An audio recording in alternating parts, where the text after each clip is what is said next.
What's up guys, this is 1UX1 and the question I had was, do I need a UX research portfolio to get a job in UX research? So there's a yes and no answer to this, and that depends on where you live in the world. So in the US, in America, you do need a UX research portfolio. Whereas in the UK, we don't really require a UX research portfolio, and it depends on other countries and it varies wherever you're based. Now, what does that actually mean? My advice is, if you have experience, then you should build a UX research portfolio. But if you don't, it's not the end of the world, and there's a few reasons for that. You don't need a UX research portfolio to get a job as a UX researcher. User experience research is relatively new, so it's not a requirement yet in most places. So don't worry if you don't have one. And also don't forget to download my free UX research guide. That will also help you get into your first dream job.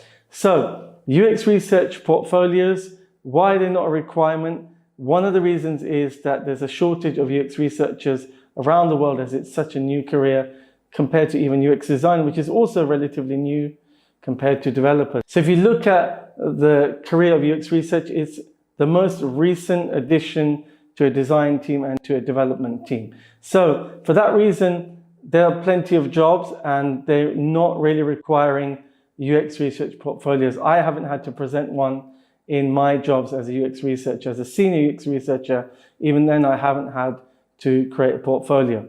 I just use my UX design portfolio, but you don't really have to. Now, what does that mean for you? It means that if you have no experience, or you're building a case study, so let's say you're working as a volunteer or you're working part-time and you're building these case studies, then it's good to have even a short portfolio.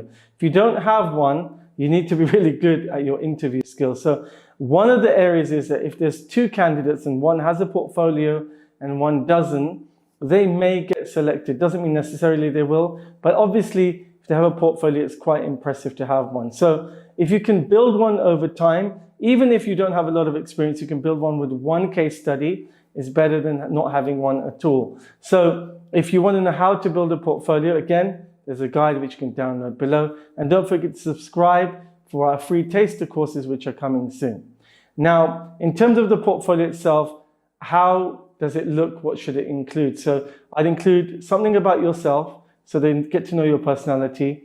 Talk about the problem itself that you were solving. So when you're designing it, you want to talk about what was the problem you're trying to solve. How did you discover that problem? How did you find out it was a problem? So you need to use evidence of the interviews, the focus groups, or whatever apps you might have used, even if it was Google Forms or UserZoom. If you don't have any software, don't worry. You can do it on pen and paper.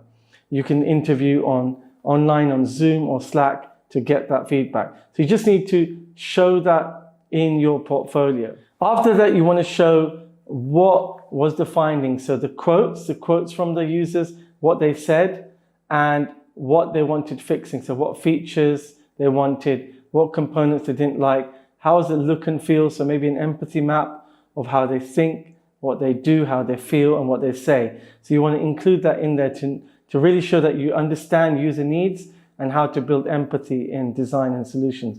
And then you want to talk a bit about how you created that solution. So i.e. what you're offering the UX designer as a researcher, you're saying, look, this is what users want. Here are the things you need to fix or look at fixing, because not everything can be fixed.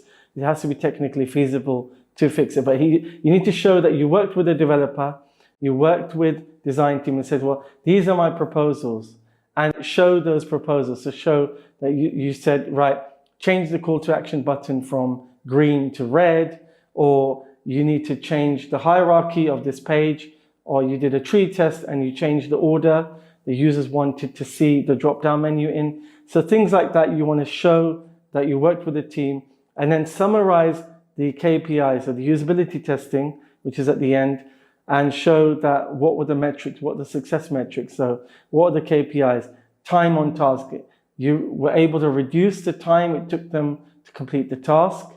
It may be navigation times, how long it took them to search and find what they were looking for. So whatever the KPIs are, whatever those are, you want to include them in there. And then the last page, don't forget to add your contact details so that your LinkedIn profile, your email, your phone at the end, even if you're with an agency, they might want to contact you directly. So don't miss the opportunity to add in your personal details at the end. Don't forget, guys, to subscribe, like, and follow. And I'll see you on the next one, helping you become a UX researcher and UX designer. Thank you.